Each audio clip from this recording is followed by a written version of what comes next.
Assalamualaikum warahmatullahi wabarakatuh. Anak-anakku yang berbahagia, marilah kita awali pembelajaran ini dengan membaca basmalah. Mudah-mudahan kita mendapatkan ilmu yang bermanfaat dan dipermudah untuk meraihnya agar kita menjadi orang-orang yang sukses dunia dan di akhiratnya. Bismillahirrahmanirrahim. Baiklah, kita pelajari pada kesempatan hari ini tema 6, subtema 3, pembelajaran 1 dan 2, pengaruh kalor terhadap kehidupan. Walaupun ini hanya sekedar sekilas gambar saja, tetapi minimal dengan gambar yang ada ini, mata kita, otak kita bisa kita pakai untuk membahasakan dari gambar yang ada ini. Untuk itu, mari kita lanjutkan bahasan selanjutnya. Nah, dari gambar yang kalian amati tadi, paling tidak kita bisa memberikan komentar. Di antaranya yang pertama, ada seorang ibu sedang memasak sayuran. Dan si putri sedang membantu ibunya.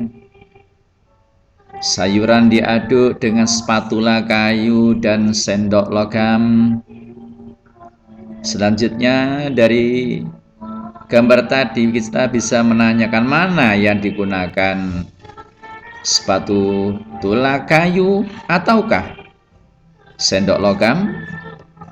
Tentu setelah kita mengamati dan mungkin kita juga mempraktekkan, kita akan bisa menentukan pilihan mana yang kita gunakan, spatula kayu ataukah sendok logam.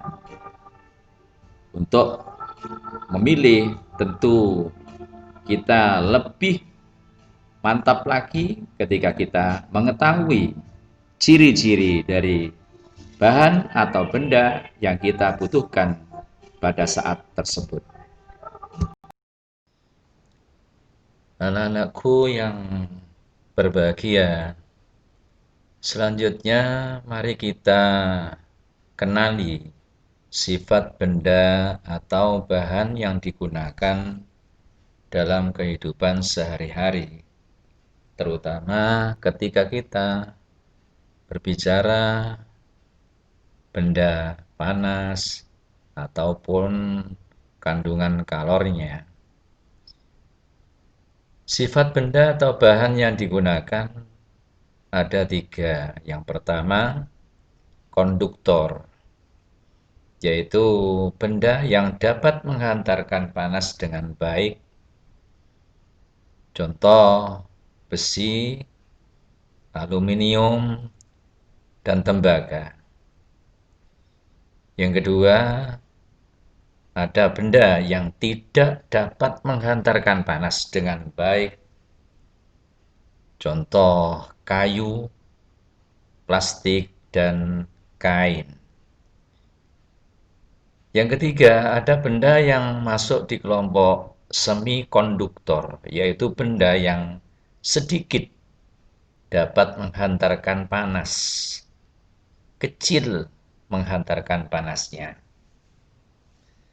Dari ketiga kelompok ini, ketika kita hubungkan dengan kegiatan yang dilakukan oleh ibu dan anak pada yang pertama, kegiatan yang ditampilkan di gambar tadi, tentu bahan yang dipakai, yang digunakan untuk mengaduk sayuran yang ada di panci berisi air panas dan sayuran, agar tangan kita tidak terkena hantaran panas melalui benda yang kita pegang untuk mengaduk, maka dipilihlah spatula kayu, tidak memakai sendok besi. Mengapa?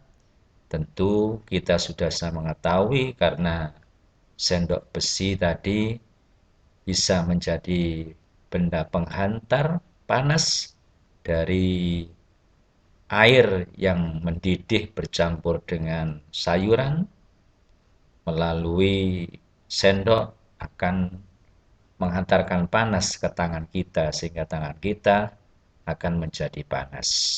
Karena kita sudah memaklumi bahwa sendok yang terbuat dari besi itu termasuk benda konduktor.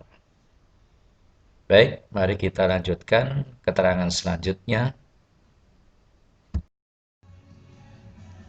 Baiklah anak-anakku yang berbahagia, tadi sudah saya sampaikan bahwa dalam kehidupan sehari-hari, kalau sudah berbicara kalor dan panas, banyak benda-benda yang kita temukan yang berhubungan dengan dia.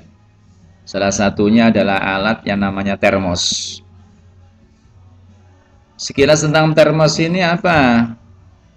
Termos merupakan sebuah benda yang biasanya berbentuk tabung. Sekali lagi, biasanya berbentuk tabung. Jadi tidak harus berupa tabung kan? Tapi umumnya berbentuk tabung seperti botol yang mempunyai dinding berlapis. Kalau kamu lihat, amati betul gambar di samping ini, ada dinding berlapisnya, ada lapisan perak, ada ruang hampanya, ada penutup. Termos ini memang pertama kali ditemukan oleh James Dewar tahun 1902, yang saat itu hanya dipakai untuk menyimpan air panas. Tapi sesuai dengan perkembangannya, saat ini termos tidak hanya digunakan untuk menyimpan air panas, tetapi juga untuk menyimpan air dingin agar tetap dingin. Di benda yang berupa termos ini, kita kembali menggunakan prinsip ada benda konduktornya, ada isolatornya. Inilah perlunya kita mengenal sifat-sifat benda tadi, bisa mengembangkan alat-alat yang kita temukan, yang salah satunya adalah dalam prinsip termos ini. Oke, sebagai bagian dari materi kita pada kesempatan ini, benda-benda yang ada termasuk termos tadi, atau juga mungkin suatu saat kalian akan berjumpa dengan benda, agar semuanya lebih mudah dipahami, lebih jelas, maka di sana bisa ditambahi gambar. Maka apa yang dimaksud dengan gambar cerita itu? Gambar cerita adalah gambar yang menceritakan suatu adegan atau peristiwa. Punya fungsi diantaranya satu, memperjelas alur atau isi cerita, memperjelas isi pesan dalam promosi suatu barang, bisa menarik perhatian, menambah nilai artistik atau nilai keindahan. Yang kelima, sarana untuk mengungkapkan perasaan penggambarnya.